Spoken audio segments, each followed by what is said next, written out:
Hello, welcome to the Creative Writing Life podcast. I'm Justin Sloan. And I'm Paul Zeidman, and I'm quite thrilled to introduce our special guest today. I've known him for a couple of years via social media and online, and I got to be on his video podcast, I believe last year, from storyintoscreenplay.com. Let's say hi to Gerald Hanks. Gerald, thanks for being on the show today. Thank you guys for having me. Our pleasure. Our pleasure. Well, we will get to everything you always want to know about Gerald Hanks in just a moment. Maybe not but everything, first, but okay, well, all the pertinent information anyway. Okay. So as Gerald, as regular listeners of the show are familiar with, we just start with something we've been reading or watching lately. And Justin, you want to go first? I don't have anything off the top of my head. I was like trying to look through, and I was like, what have I been watching? Oh, I know what I've been listening to though. I've been listening to the audiobook. Did I mention that last week? The audiobook by Quentin Tarantino? I might have mentioned it. I'm not sure. Oh, actually, I've been listening to my own book too. So is that allowed? I've been listening to Wicker Sure. City. It's the audiobook. I had never listened to the audiobook. Of course, I'd read my own book and editing and all that. But the narrators did quite a good job. It came out back in 2020, but just recently I was realizing that we had done a teleplay first, and it was kind of without zombies, but kind of similar to The Last of Us. And so I was like, oh, maybe we should bring that screenplay back up because The Last of Us is kicking butt. So I started listening to the audiobook, and I'm like, wow, pretty amazing. That's cool. I always love that feeling. How about you, Paul? Yeah, actually, so I watched my wife and I, we watched Jordan Peele's Nope, the alien movie. I liked it, but it was a little confusing at parts. We both had to both go out. As soon as it was over, we both got on our phones. We're like, okay, explain the plot of Nope. And so kind of had to like, okay, did we miss something? Or I think I like I said, I liked it. It probably could have been, I guess, a little clearer in terms of story and explaining how everything worked, because there were a couple of times that I wasn't really sure what was going on. And I think it's like just over 2 hours long, which to me, it probably could have been a lot shorter, maybe like 15, 20 minutes, but that's just my opinion. I'm glad I saw it. And yeah, he's really cornering the market on, just unique approaches to different genres. With Get Out, he had the horror and the thriller, and this one's like sci-fi thriller, and it'll be really interesting to see what he does next. Yeah, I thought it was a fun one. It was like one of those ones that I enjoyed watching. I didn't walk away feeling like, wow, my life has changed, or that was so amazing, but it was fun. Gerald, how about you? Anything worth noting? One book I've just recently picked up is this book called Riding the Alligator by Penn Deschamps. Oh, yeah. Okay. Yeah, shout out to Michael Weezy or shout out to Ken Lee at Michael Weezy Productions, who hooks me up with all these wonderful screenwriting books. And I'm about halfway through it, and it's really a lot of fun. And he also has essays in here from people like Shane Black, Nia Bartolos, Ron Shelton, Tony Peckham, Alan McElroy. Just a lot of great insights from both Penn and from the people that he interviews for this book, just in terms of it's not a whole lot in terms of structure, in terms of screenplay writing, but a whole lot in terms of the experience and a whole lot in terms of the mindset of screenwriting. Yeah, I was going to say I'm not familiar with it. I was going to ask, like, so you said it's a kind of about screenwriting. I was curious, like, what approach does it take? Is it more essays, like just everybody's experience as a writer? A chapter of it is the essays. A chapter of it is, like I said, people like Shane Black and Nia Bartolos talking about their experience in screenwriting, but most of it is a lot of his experience. Like he was in he had a writing assistant that he worked with, Jay Roach. Jay Roach was his writing assistant. Okay. So that kind of helped. He kind of helped develop Jay Roach's writing style.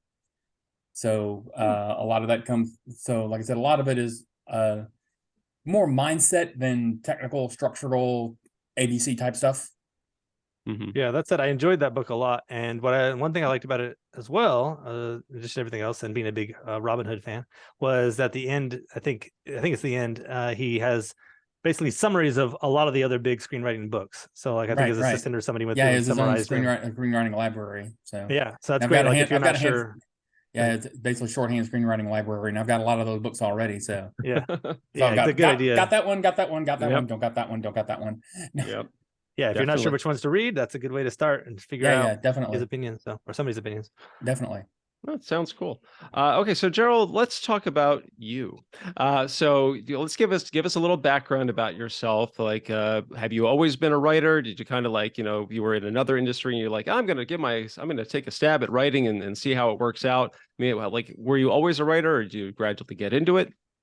I always wanted to be a writer. Actually, I didn't really get into it until after I'd been out in the work world for a while. I'd done IT, I'd done web development for about 12 years.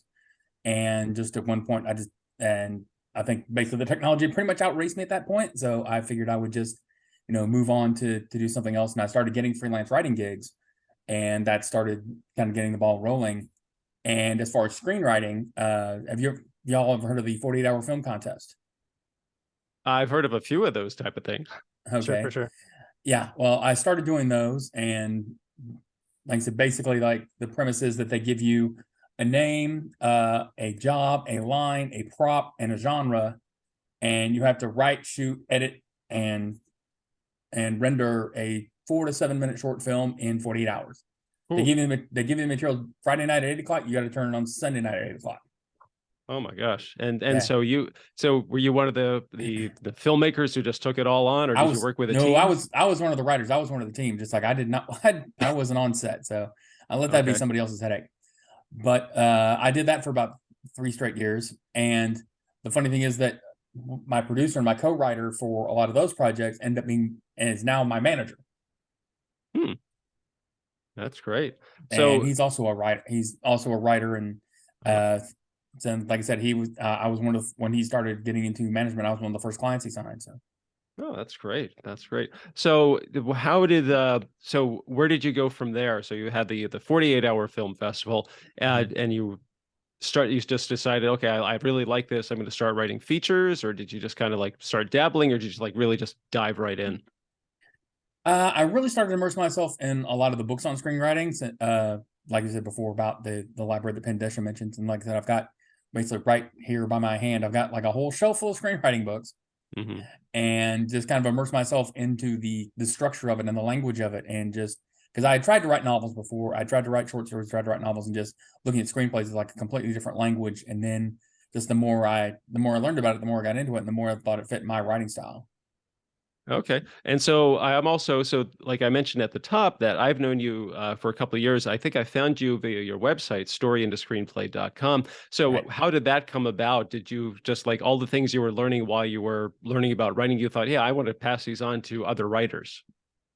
That's the biggest part of it. Like I said, a lot of my experiences, a lot of how I came at it. Like I said, I came from the IT world, so obviously it's a lot more structure and like things like programming and code, and it's like a very structured approach.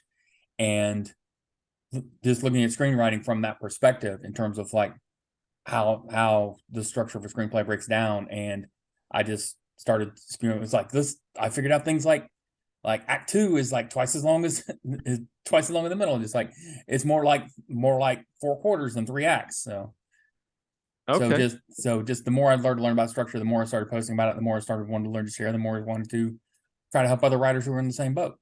Okay, I get that. So what were the kinds of things that you were writing when you were starting out? Was there a particular genre that you like to work in, or did you just kind of like, hey, I like this, and I like this, and I like this?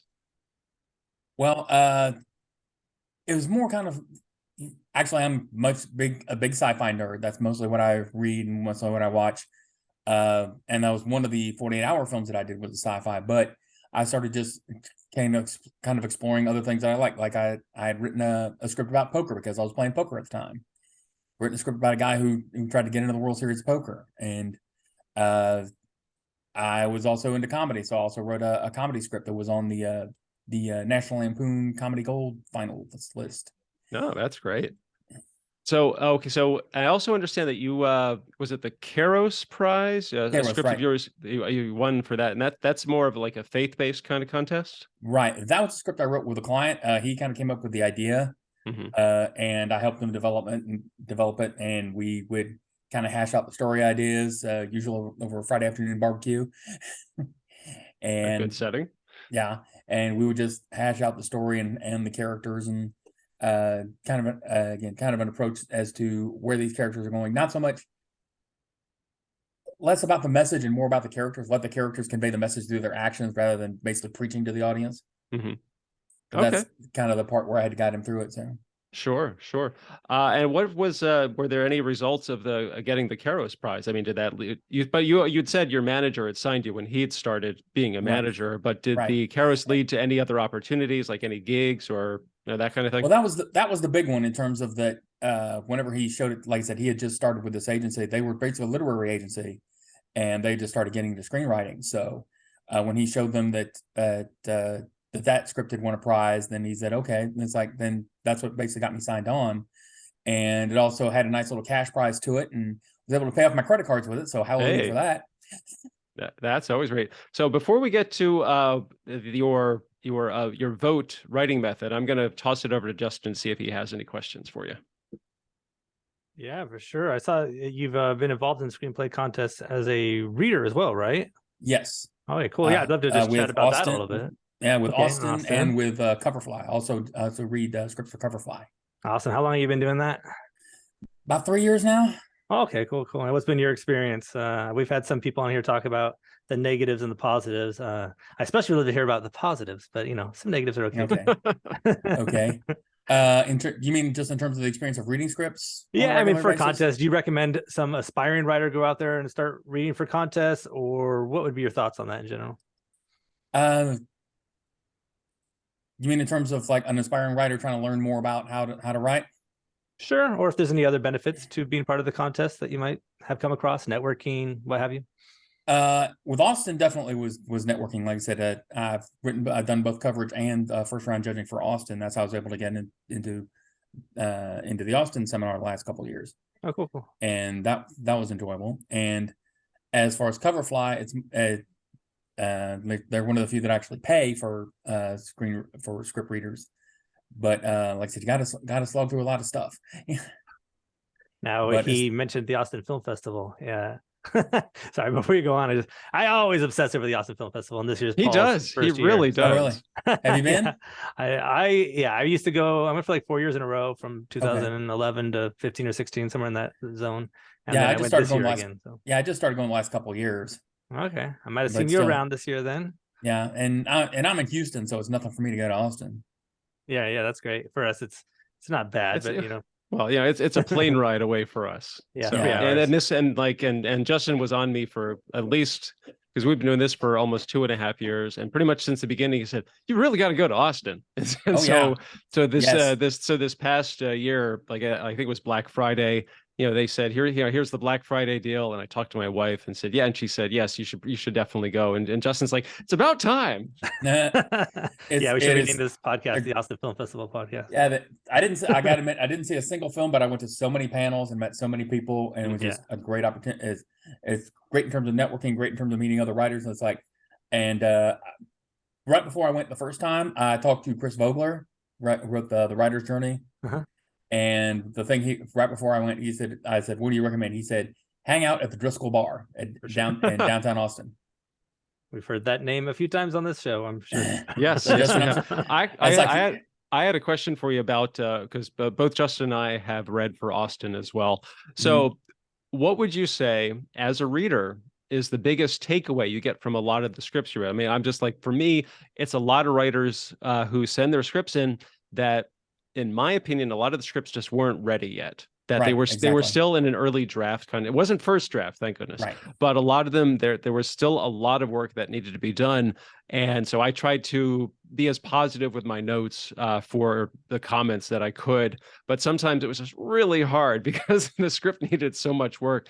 Now, has that been your experience, or have there been other things as well? I'd say that's pretty close to the truth. That's for both Austin and Coverfly. And one of the approach that I kind of take with that is I always try to break it down into what works and what doesn't work, or what needs work. Sure. And that way you have the positive comments that say you have a strong protagonist, he has clear drive, he has clear goals, he has clear motivations. What doesn't work is that all the rest of the characters don't have that, which means there's not a lot of conflict, there's not a lot of stakes, there's not a lot of tension, not a lot of momentum driving the story forward. Mm-hmm. Have you found, as both a writer and for a reader, that your analytical skills have really improved, especially from being a reader, that you're able to see in other people's scripts what works and what doesn't? And have you been able to, I guess, translate that into your own work? Oh, definitely. That it forces me to look at my own stuff a lot more critically than if I hadn't been a reader. And like you said, that a lot of these people who enter some of these contests or submit it for coverage of their fairly early draft, they don't even know what works and what doesn't work yet. Like I said, they don't know what they don't know. Yeah. So I think in that respect, if you want to talk about being a reader helping you as a writer, then like I said, if it's sometimes it's when you're looking at your baby, it's kind of hard to see the issues with it. But when you look at somebody else's baby, then you can look at it more impartially and evaluate. And it's like, well, you can see this worked, and this didn't work. This was really well done. This could have used a little bit more effort into it. So I think in that respect, that it can teach you a little bit of objectivity. That's great. Yeah, I'd love to hear more about Coverfly. I don't really know anything about Coverfly. I know about Austin, of course, but what is Coverfly? Is it just another contest, or do they do more? Actually, they work with a bunch of contests. They work with a Script Lab, We Screenplay, 2 or 3 others, Short Scripts. They work with a lot of these contests, and basically they're kind of the clearinghouse for their coverage and their contest judging. Oh, okay, cool. So they don't run their own contest per se. They do the coverage of the reading for others, and then right. And that's one of the services. They're also a service for writers in terms of posting their projects. And you ever heard of the Red List? Yeah. I've seen probably Paul or somebody post about it. Yeah, they run that. Yeah, they run the Red List.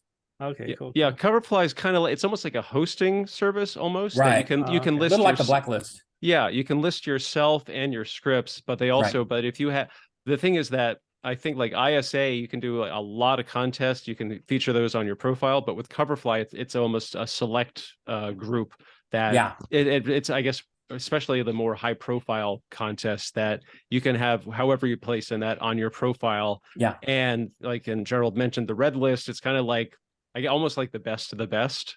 Like they have it for overall for screenplays and for TV, and they also break it down by genre. I mean, like as I've mentioned it, because my Western was it's placed highly on the Red List, but just for Westerns, which fine with me.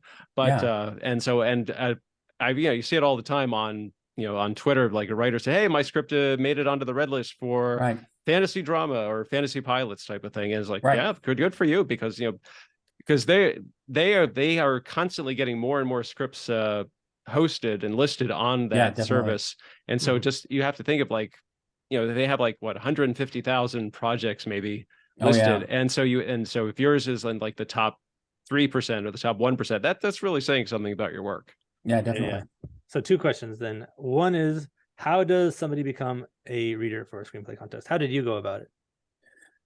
Well, I had done it for like I said, for smaller contests.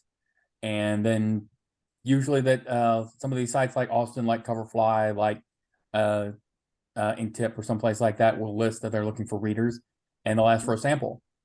And you, like I said, you just look at the script and, like I said, break it down in terms of what works and what doesn't work, and submit that as your writing sample. And then they'll usually assign, if they like your work, they'll assign you scripts. Cool. And then my last one is, then I just wanted to hear your opinion on screenplay contests in general. Every once in a while that pops up, like, are they worth it? Which ones are worth it? Is it, some people spend like hundreds and hundreds of dollars submitting to random contests, thousands of dollars every year. And like, what's the smart strategy there? I think the smart strategy, especially for beginning writers, is, especially if you're writing a specific genre, aim for contests in that genre.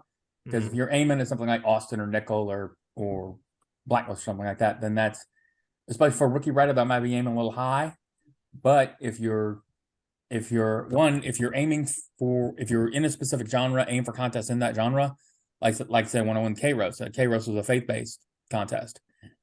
Obviously that won that contest. How well it would have placed in something like Austin or Nickel, and it's like, who knows? But and the other thing is, I would say get coverage or feedback before you submit to the contest, because that way you will know what professional readers are looking at and how they'll evaluate it before you submit to the contest. Because it's better to pay that money to get the feedback and get constructive feedback from a professional reader that you can use, rather than paying that money for a contest and not getting feedback and then not placing and then not knowing what you can do to improve. For sure. I was going to add that one part I enjoyed about reading for the contest was really looking at how they want you to grade for some of these contests. Yeah, that too. Because if you're submitting for a contest and you're like, but I write outside the box stuff that doesn't follow the the marks, then you're going to be like, yeah, you're out of luck probably. And most of these that's true. That's another thing. Like, read the rules. And like you said, just like to understand what that contest is looking for. Like you said, you're not going to submit a rom-com script to a horror contest. Yeah, for sure. People might. That's a sad thing. Yeah. I don't know if it's like a matchup. really horrible romance. I Rom-com don't know. Yeah, horror. exactly. It's all about the perspective. That's really what it comes down to.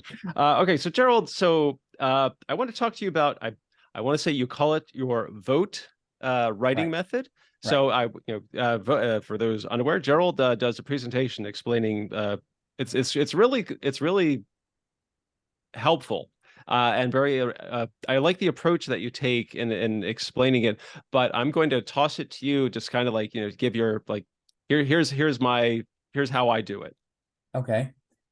So the vote is an acronym. V stands for victory. And the thing behind the victory is, what does the character want? It's like Aaron Sorkin says, don't tell me who the character is, show me what he wants. So V is that victory. What does he want? O is for obstacles. What's in his way? What's standing between him and the victory? T is for tactics. What's he going to do to get around or over or under or through the obstacles to get to that victory? And E is the emotional need. What emotion drives him to pursue that victory? What drives him to employ these tactics and overcome that obstacle to get to that victory? Okay, so well, I was hoping you could elaborate a little bit more. Okay, that's what it is. Because I think what I really liked is that because I was writing this down as watching your presentation. So victory like / goal. So that kind of helps put it in perspective. So I think what was really good about the way you explained each of the letters. So for victory, you had an example from a film that everybody in the audience was able to relate to, or they were familiar with, and I think that really helped. But what was also really, really cool was that you would like talk about victory, but then also talk about how it related to the other three. So like, here's their victory, but here's the obstacle, and here's the tactic, and here's the emotion. And I want to say that you can apply that to every scene, and that it helps move things forward. Now, can you talk about that a little bit more? Yes. Usually when I work with clients, I have them start with the vote at the story level, like the overall story level, in terms of what's going to be their objective throughout that story. But you can also break it down by the act level, by the sequence level, by the scene level, and also by the line, even down to the line level. Wow. So you can even by, what does this line mean? How is this line going to get that character closer to the victory? How is that line going to put an obstacle between their opponent and their victory? How is using that line as a tactic to attain that victory? And how is that line feeding into their emotional need? That's great. I just really like that. I just think it's such a unique approach. Did you come up with this on your own, or was this kind of like someone influenced it? Well, I did take an acting class years and years ago, except they used goal instead of victory. I thought GOTE, that doesn't make sense. Okay. So VOTE, I mean, the marketing for it is just like right there. It's easy to remember. It's like everybody knows what a vote is, and it's like I say, every character should get a vote. And this approach also helps with, like I said before, like if you've read some of these early draft scripts, like the protagonist is really strong, but everybody else is really weak. So they put all their eggs in the protagonist basket.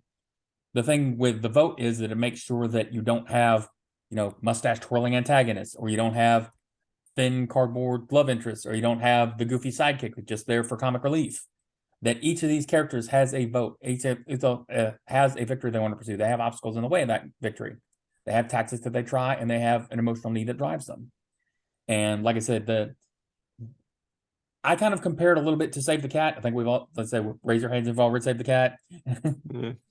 Yeah, read it, but that's all I'm going to say. But a lot of people use Save the Cat as a template for structure.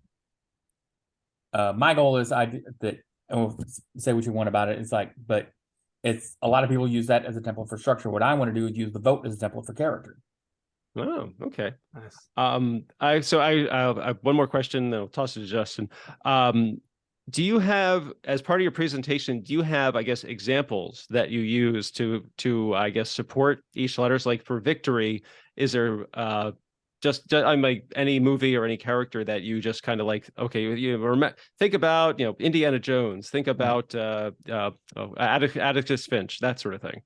Well, the one I usually use in my presentations is Rocky, because it's the first Rocky, because just about everybody's seen it. If you haven't seen it, at least they're familiar with it. That what's Rocky's victory? His victory is he wants to be still standing after 15 rounds. And like I said, the good thing about that victory is a good victory is very clear in terms of what that character is aiming for. It's not nebulous. It's not the audience isn't like, what does he want again? Mm-hmm. That in that victory, his victory is he knows he's not going to win the fight. His victory is he just doesn't want to get knocked out. He wants to still stay standing after 15 rounds. So what are his obstacles? His biggest obstacle is he's facing the heavyweight champion of the world. So Apollo is the biggest obstacle. His other obstacles are he doesn't have the money for training. He doesn't have a lot of resources. He doesn't have his coach doesn't believe in him.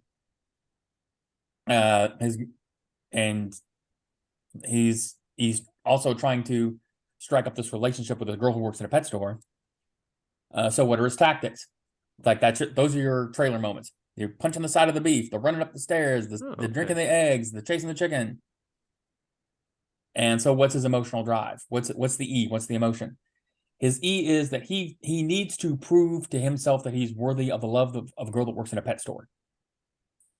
Because that ending scene where his face is busted up in a hamburger and he's yelling, Adrian! It's like everybody laughs at that, man. There should not be a dry eye in the house because this is a guy who just went through hell, who just got his face pounded into tomato paste. And he is screaming in pain, crying out for the woman that he loves after he's endured this ordeal. And then the music, da da da da da da, the music comes up, and another thing I talk about is that what a lot of people miss, like I said, especially in some genres, is the point of what I call the fundamental theorem of storytelling. The point of a story is not to teach a lesson or to preach a sermon or to deliver some type of moral message. The point of a story is to evoke an emotional response in your audience. It's like when you write a comedy, what response do you want to get out of your audience? You want laughs. Right. If you do a horror movie, what response do you want to get out of your audience? A scream. Right. So if you tell like a really sad romantic drama, what response do you want to get out of your audience? A whole bunch of wadded up Kleenex. There you go. You don't want them to think, that was a very interesting premise. I will really like intellectually cogitate over this premise. Like, no, you want them to laugh, cry, scream, cheer, boo, whatever. Okay, no, I like that a lot. I think using Rocky is a really great example, and I loved how you had the victory, but I loved how you also listed all the obstacles, all the conflicts that are part of the story. And as you were mentioning, I mean, I haven't seen it in a while, but as you were talking about them, it's like, oh yeah, there's that, and there's that. There's all these layers and levels of different conflict and obstacles for him. And I just think that that's a really great example to use, and I think it really hits home for a lot of people. Yeah, no, it sounds really cool. Sounds exciting. Do you have a book on this right now, or is it more of a presentation that you do? It's more of a seminar right now. I've done the outline for a book. I've pitched it to a couple places. I just haven't had the time to like bang it out as a complete total draft of a book. Like I said, my thing is more delivering these things in person, more delivering these things in seminars, and also working with clients one-on-one to develop their stories along these lines. Really cool, really cool. And last I wanted to just touch on before we sign off and ask about how do people get in touch with you and all that stuff was the manager side of it. I've been talking to some managers lately. I had one before. This is something that writers are always thinking about, like when is the right time to have a manager? Just basically I want to ask what's been your experience with having a manager? How have you approached that? How has it helped you? How have you seen it develop you as a writer? All that stuff. Well, one of the things, of course, you always get is like, how do you get a manager? How do you get an agent? How do you get a manager? Like that's going to be like the magic key to open up everything. And it can help. Like, how do you get a manager? It's like my case, I got lucky. It's like I knew him before he was a manager. Yeah. And actually, I helped him with some scripts. And once I'd reached a certain level with my writing, like I said, winning the Kairos Prize or something like that, then he was able to go to his bosses and pitch me as one of his clients. Nice. So I would say just in terms of when to look for a manager, I'd say I probably have two bare minimum, 3 ideally, and more if you have them. Just absolutely drop dead perfect scripts, like not early drafts, not ideas, not treatments, drop dead perfect scripts. Because like I said, the manager's job is to try to market you to studios and producers to sign you on as a writer. So you want to this is a way of putting your best foot forward, because like I said, this manager is putting his reputation on the line when he talks to these studios about you as a potential client, as a potential writer. So you have to deliver the goods to make that manager look good. because if you don't look good and that manager doesn't look good, and then you have no chance of getting the gig. Mm-hmm. And does your manager work with you on a development level nowadays, or more like there to help you submit, or what role do they play? Little bit of both. He's got quite a few. I was one of the first ones he signed, but he's got quite a few right now. But he's been able to put I don't want to tell tales out of school, so I'm not going to say where, but he's put my stuff in front of some notable people. And I actually had a funny story that it's like right around Thanksgiving, I was talking to him. He's like, well, what kind of plans should we make for the new year? He said, don't expect anything in December because he's going to be absolutely dead. And then about a couple weeks before Christmas, he tells me, oh, I got you a general with a certain studio. So sweet. So I got a Zoom meeting with one of the development executives at a notable studio that I can't mention. But yeah, I had sent in a script. And the good news is that the executive liked the script. The bad news is they couldn't use it on that particular outlet. But he gave me some ideas as to what they were looking for. And I have another project I'm hopefully going to work with. Actually, a lady I met in Austin, that she has a project kind of along those lines. And ideally, we're going to work together and get that in front of them. Awesome. Cool. Paul, did you have anything else?